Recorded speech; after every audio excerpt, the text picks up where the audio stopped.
할렐루야. 수학 공감 예배 가운데 나오신 성도님들을 사랑하고 축복합니다. 오늘 밤에 빗줄기가 내리듯 이 시간에 은혜의 빗줄기가 가득하여 귀한 은혜를 누리고 돌아가는 시간 되기를 축복합니다. 아멘. 말씀을 준비하면서 조금 뜬금없을 수 있지만 이런 질문을 드려봅니다. 다들 집에서 설거지는 누가 하시나요? 제가 지금 설거지하는 게 힘들어서 하는 말은 아니고요. 일반적으로 요즘은 집에서 이제 아내분들이 요리를 하시고 뭐 설거지는 남편분들이 한다. 또는 이제 반대의 경우도 요즘은 많이 있다고 합니다. 요리를 남편분들이 하시고 뭐 설거지를 아내가 한다. 뭐 이런 이야기들이 있는 것 같습니다. 아니 이제 추석 명절 다들 보내신 이야기들을 좀 이 성도님들과 여러분들과 나누다 보니까 이런 것들이 가정마다 다 다르다는 것을 좀 알게 되었습니다. 우리가 저번 주에 추석 명절이지 않았습니까? 다들 이제 추석 명절에 많이 이제 음식들을 먹고 이제 기름진 설거지를 어떻게 했나 이렇게 들어보니까 아내와 며느리들이 했다 파가 있고 아니면 남편들과 사위파가 했다라는 여러 가지 이야기가 있었습니다. 각자의 평화로운 협정 속에서 행복한 가정을 위한 집안일과 설거지가 되시기를 소망합니다. 설거지를 이야기하니까 저희 부모님과 있었던 일이 생각이 납니다. 아버지께서 지금은 이 설거지나 이런 그릇 정리나 이런 게 많이 익숙해지셨는데 처음 하실 때는 어설프실 때가 있었습니다. 그래서 그런 아버지를 보고 어머니가 늘 이렇게 말씀하셨습니다. 너희 아빠가 설거지하면 그릇이 남아나질 않는다. 왜냐하면 항상 설거지를 하다 보면 꼭 그릇을 깨먹으셨기 때문이에요. 저희 집만 그랬나요? 그래서 어느 날 아버지가 그릇을 사오는 것도 보았습니다. 만약 집안에서 설거지를 하다 나의 가족이 그릇을 깨먹었을 때 어떤 마음이 순간 드십니까? 저 같은 경우는 아버지가 다치진 않으셨을까? 또는 깨진 그릇을 조심히 잘 치워야겠다라는 생각을 합니다. 그런데 이 부전자전이라고 저도 설거지를 하다가 신혼으로 산 이 그릇을 깨먹었습니다. 그때 제가 드는 생각은 무엇이었을까? 다른 것보다 드는 생각은 그릇이 깨졌다? 너무 아깝다. 그리고 생각해보니까 고향집에 내려가 아버지가 깬 그릇은 생각해보니 그릇 자체에 신경은 쓰지 않았고 아버지의 건강과 치울 생각만 했는데 우리 집 그릇이고 아끼는 그릇이고 또 이제 재산상의 타격이 있을 그걸 생각하니 부상의 여부는 생각이 안 들고 치울 것보다 먼저 생각난 게 이 그릇이 참 아깝다였다는 거죠. 이 차이가 뭘까? 내 거냐 아니냐 차이. 그리고 그 가치를 아느냐 모르느냐 이 생각의 차이가 있었다는 거죠.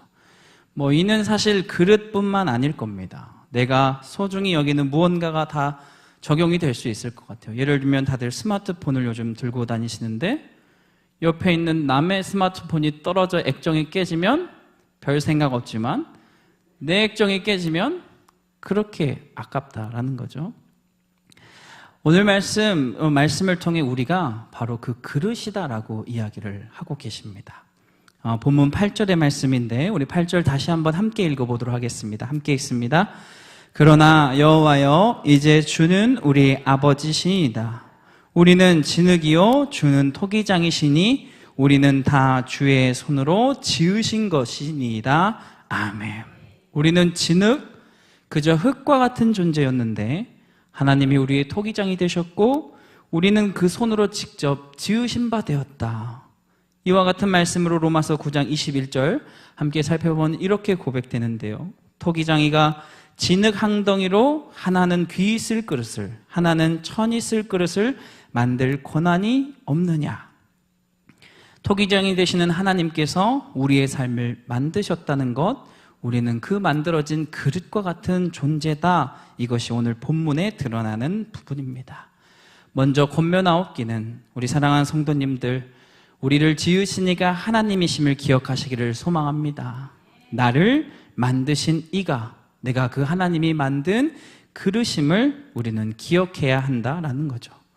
우리가 made in God이라는 겁니다. 그래서 우리는 내가 하나님이 만드신 존재야, 내가 하나님이 지으신 존재야 라는 담대한 그 소망과 같은 고백이 늘 넘쳐내야 될 줄 믿습니다. 그렇다면 간과해야 하지 말아야 될 것이 뭐냐? 그 소유권이, 그 주권이 누구에게 있다? 하나님에게 있다는 겁니다.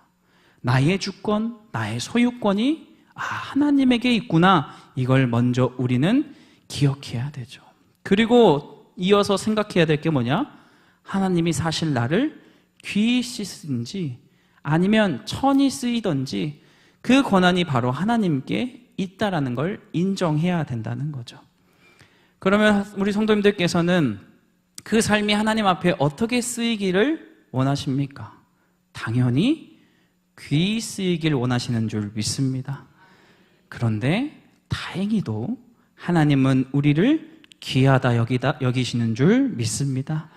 이사야 43장 4절 하나님은 이렇게 말씀하십니다. 우리 이는 함께 읽어보도록 하겠습니다. 내가 내 눈에 보배롭고 존귀하며 내가 너를 살아가였은즉 내가 내 대신 사람들을 내어주며 백성들이 내 생명을 대신하리니. 아멘. 하나님은 여전히 나를 귀하다 여기며 다른 그 무엇보다 나 여기 있는 한 사람 한 사람이 참 귀히 사용할 그릇으로 창조하셨다라는 겁니다. 우리 옆 사람을 한번 봐볼까요? 귀하게 생겼는지? 우리 이렇게 인사합시다. 당신 참 귀하게 생겼습니다. 네. 그렇다면 기억해야 될 것 무엇이냐? 첫 번째, 하나님이 나를 만드셨다. 두 번째, 하나님은 나를 귀히 사용할 계획을 가지고 만드셨다라는 겁니다. 정말 아끼는 자녀들이 오랜만에 집에 와가지고 가장 귀하고 아끼는 그 그릇에 음식을 대접하는 그 그릇처럼 나를 지으셨고, 아니면 정말 은혜를 갚아도 모자를 그 귀인이 왔을 때 꺼내놓은 찻잔처럼 나를 귀히 쓰기 위해 나를 만드시고 나를 그리 여기신다라는 겁니다. 근데 그렇게 귀히 사용할 그릇, 나를 그렇게 만드셨는데 갑자기 그 의도와 달리 깨어져 버리면, 깨져 있다면 어떤 마음이 되겠습니까? 너무 아깝다는 마음, 혹여나 다치진 않았을까 하는 걱정하는 마음, 그리고 너무 아끼다 보니까 조심했어야지 라는 나도 모르게 일어나는 화나는 마음들이 일어날 수 있다는 거죠. 오늘 말씀 이와 같은 하나님의 마음이 드러납니다. 하나님은 공의로우신 분입니다. 하나님은 우리를 귀히 쓰시기로 작정하여 우리를 만드셨는데 그 그릇들 스스로가 자신의 역할을 하지 못하고 깨어져 있고 더러워져 있다면 하나님은 걱정하시는 거죠. 그리고 너무 걱정하시는 나머지 화가 나셨다라는 겁니다. 이는 분냄과 성냄의 화가 아니라 안타까움의 화이며 공의의 화가 나셨다라는 거죠. 9절에 그 마음이 드러납니다. 여호와여 너무 분노하지 마시오며. 우리에게 이미 자신의 역할을 하지 못하는 그 귀하게 만든 그 역할을 못하고 깨어져 버린 상태에 있다면 내가 널 귀히 사용하려 했는데 너 지금 뭐 하는 거니? 정말 속상하다라고 이야기하고 계십니다. 그렇다면 나를 돌아봐야 되죠. 나는 지금 하나님 앞에 어떤 그릇의 모양으로 있는가?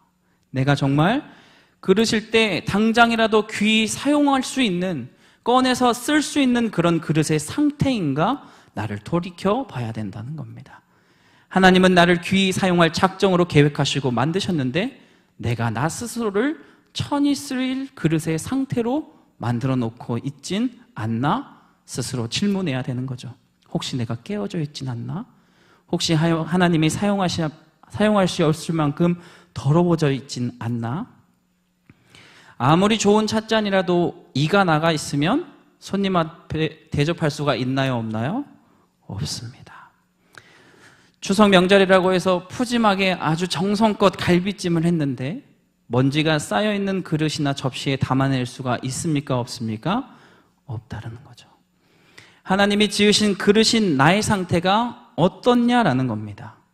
하나님이 아직 쓸 수 없는 그릇의 상태인지, 9절 말씀 중반절에 보면 죄악을 영원히 기억하지 마옵소서. 여전히 죄악이 묻어있는 그런 그릇의 상태로 남아있냐 물어봐야 되는 겁니다. 나는 하나님이 지금 꺼내 쓸 수 있는가? 아니면 죄악이 묻어 깨어져 있어 더러운 그릇의 상태로 있냐라는 겁니다. 오늘 말씀 하나님은 이스라엘에게 그래서 화가 나시는 거죠.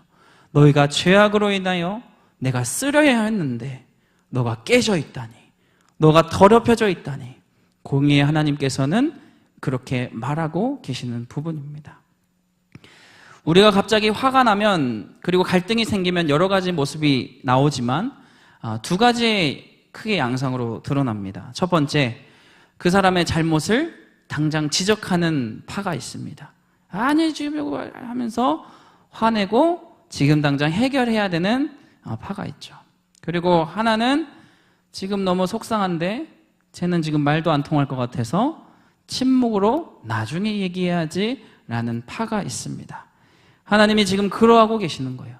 화도 직접 내보셨다가, 그리고 침묵으로 조용히 상황만 지켜보시는 상황이라는 거죠. 만약 내가 하나님과의 관계가 지금 깨어져 있다면, 기도의 자리 가운데 나왔는데 하나님의 응답하시지 아니하고 전혀 무응답으로 나와 있다면 나는 생각해 봐야 되는 겁니다. 하나님이 혹시 나에게 화나진 않으셨나? 하나님이 나에게 지금 어떤 마음을 가지고 있는가라는 거죠. 그리고 이제 깨달아야 합니다. 아, 내가 다시 토기장이에게, 이제 하나님에게 돌이켜야 하는 시간이구나. 그릇이 깨어지면 어떻게 합니까? 그냥 무작정 다들 이렇게 부유하셔서 이렇게 다 버려버립니까? 토기장이에게 도로가 그릇을 맡겨 수리할 수가 있습니다. 실제로 성도님들 그 킨츠기 기법이라고 아십니까? 실제 이 일본 장인들이 참 많은데 이 토기 장인들이 사용하는 방법이라고 합니다. 도자기나 그릇이 깨지면 거기에 오칠을 더하고, 그리고 그것을 금가루로 채워가지고 수리를 해서 다시 더 귀한 그릇으로 쓸 수 있게 재탄생, 이 탈바꿈을 하도록 한다라는 거죠. 그리고 만약 그릇이 쓸 수 없는 만큼 더럽혀지면 어떻게 하면 됩니까? 깨끗이 설거지하면 됩니다. 그러면 그 그릇의 가치는 다시 돌아오게 된다는 거죠. 우리는 그 작업을 해야 한다는 거죠. 하나님 앞에 다시금 돌이켜야 하는 것, 토기장이에게 다시금 나아가야 하는 것, 그 방법을 오늘 이사야는 말씀 가운데 선포하고 있다는 거죠. 오늘 본문 말씀 가운데 이러한 고백이 있습니다. 9절의 하반절에 구하오니 보시옵소서, 보시옵소서, 우리는 다 주의 백성이니이다. 무슨 말입니까? 주님, 깨진 저라도, 더럽혀진 저라도 제발 봐주십시오.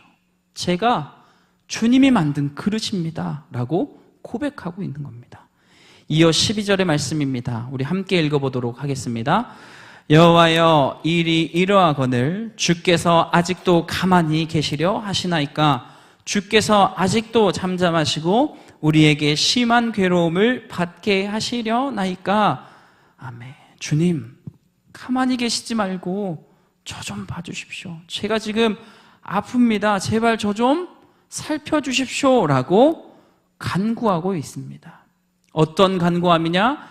하나님 앞에 긍휼하심을 간구하고 있다는 거죠. 긍휼이 무엇입니까? 나를 제발 불쌍히 여겨 주시옵소서. 나를 귀한 존재로 다시금 하나님이 쓰시려고 했던 그 계획대로 나의 그릇을 돌려달라라고 고백하는 겁니다. 그 긍휼하심을 하나님 앞에 구하는 것이 바로 하나님 앞에 돌이키는 첫 단계다라는 겁니다.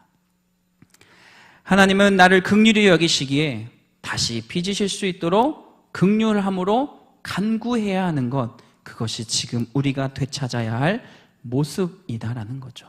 그것이 혹 내 삶 가운데 하나님의 그릇으로서 깨어져 있거나 더럽혀 있다면 하나님 앞에 긍휼하심으로 구하는 것이 나의 최선의 방법이자 최선의 고백인 줄 믿습니다. 하지만 우리는 간혹 긍휼하심을 구하는 것을 간과합니다. 그냥 예수의 이름으로 회개하면 되는 것 아니냐, 바로 회개 기도하면 되는 것 아니냐라고 생각합니다. 아닙니다.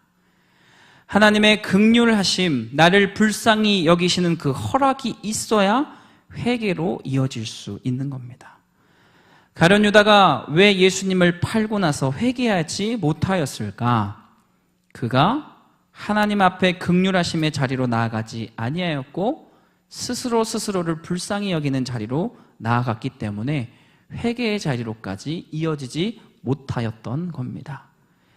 우리는 가끔 믿음이 있으면 언제든 돌아올 수 있을 거야 라는 착각을 하며 살지만 하나님의 긍휼이 없다면, 그 긍휼하심을 간구하지 아니한다면 회개의 자리에도 이어질 수 없기에 결국 돌이키지 못한 채 죽음에 이를 수 있다는 겁니다.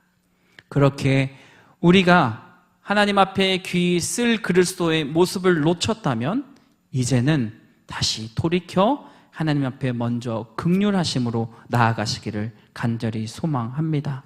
하나님, 저를 다시금 봐주시옵소서.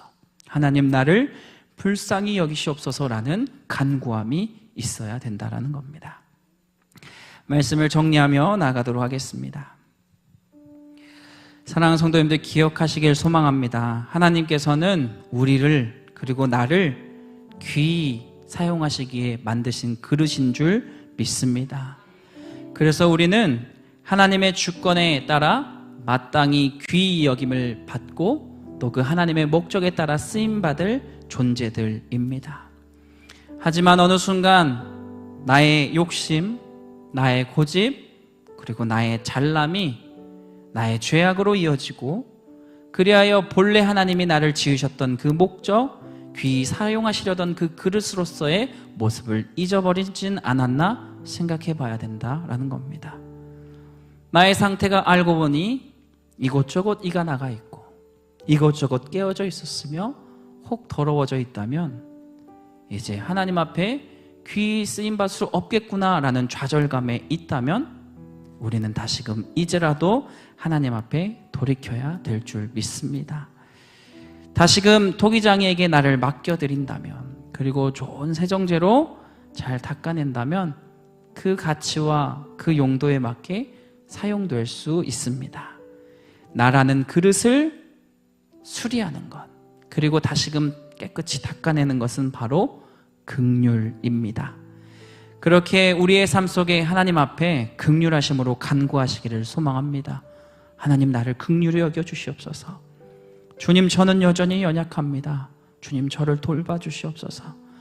주님, 제가 어리석었습니다. 다시금 주님과 함께 할 수 있도록 허락하여 주시옵소서. 이와 같은 고백이 터져 나와야 된다라는 거죠. 그 고백이 바로 하나님과의 관계 회복의 첫 단추입니다. 사랑하는 성도님들, 기억하십시오. 나를 지으신 토기장이가 긍휼로 다시금 나를 빚기를 원하십니다. 이를 기억하셔서 나의 입술에 긍휼하심을 간구하는 고백이 터져 나오셔서 꼭 그 삶 속에 회복의 축복이 있기를 간절히 소망합니다. 토기장이신 하나님은 여전히 나를 귀히 여기시며 오늘 또 긍휼함으로 고백하기를 기다리시고 내 옆에 계시는 줄 믿습니다. 아멘. 기도하겠습니다. 사랑과 은혜가 풍성하신 하나님, 때론 우리가 하나님의 귀한 그 존재로서 살아가지만 그 귀함을 잊어버리고 스스로가 정말 깨어진 상태로 더럽힌 상태를 유지하며 살아갈 때가 있습니다. 이러할 때 주님 앞에 긍휼하심을 간구함으로 말미암아 다시 회복될 수 있는 저와 성도님들의 삶이 될 수 있도록 인도하여 주시옵소서. 그저 주님 앞에 먼저 나아가야 하는 것, 그저 주님 앞에 나를 불쌍히 여겨달라는 그 고백이 나를 살리는 고백이니 이를 잊지 아니하고 주님과 함께 이 긍휼의 고백을 통하여 함께 할 수 있는, 그리하여 귀히 쓰임받는 그릇으로 회복될 수 있는 우리의 삶이 되도록 인도하여 주시옵소서. 주님께서 여전히 우리를 지키시고 보호하시고 다시 살피실 줄 믿사오며 예수님의 이름으로 기도하옵나이다. 아멘.